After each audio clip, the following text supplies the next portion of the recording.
বুবলির news share করায় ৪৮টি হাসির রিয়্যাক্ট দিয়ে নিউজের থাম্বনেল শেয়ার করেছেন চিত্রনায়িকা অপু বিশ্বাস। কি অবাক হচ্ছেন? সম্প্রতি এমন কাণ্ডই ঘটিয়েছেন এই অভিনেত্রী। কিন্তু কি নিউজ শেয়ার করলেন বুবলি, যা নিয়ে অপুর এমন হাসি? বিস্তারিত থাকছে ডেস্ক রিপোর্ট।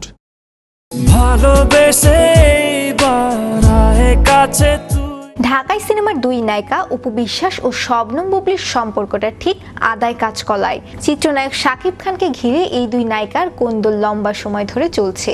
দুটি চোখে তোরি ছবি ভাসে।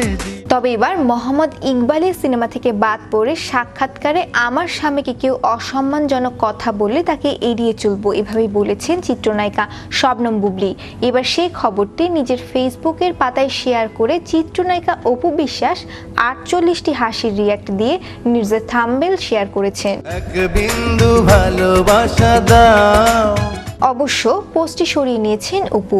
এরপর পুনরায় নিজের আইডিতে পোস্টটি শেয়ার করে অপু বিশ্বাস লেখেন, ভুল করে পেজে শেয়ার হয়েছিল। এটা আমার পেজের জন্য উপযোগী নয়। পেজ অ্যাক্টিভ ছিল তাই খেয়াল করতে পারিনি। নির্মিতব্য ব্রিটেন সিনেমা থেকে সম্প্রতি বুবলিকে বাদ দেওয়ার কথা জানিয়েছিলেন ইকবাল। ৪০ ভাগ শুটিং সম্পূর্ণ হলেও তিনি রসান বুবলিকে নিয়ে আর সিনেমা না করার সিদ্ধান্ত নিয়েছেন। তবে নায়িকার দাবি তিনি নিজেই সিনেমাটি থেকে সরে দাঁড়িয়েছিলেন।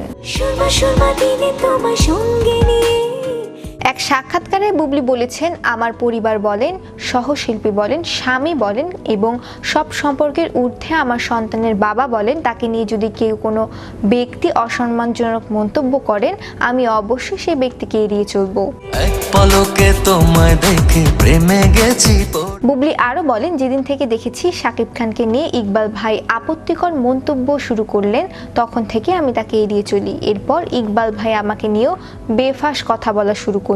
এইসব পরিস্থিতির আগেই রিভেঞ্জ ও ব্রিটেন সিনেমার শুটিং শুরু হয়, যার কারণে পেশাগত জায়গা থেকে কাজগুলো শেষ করেছি।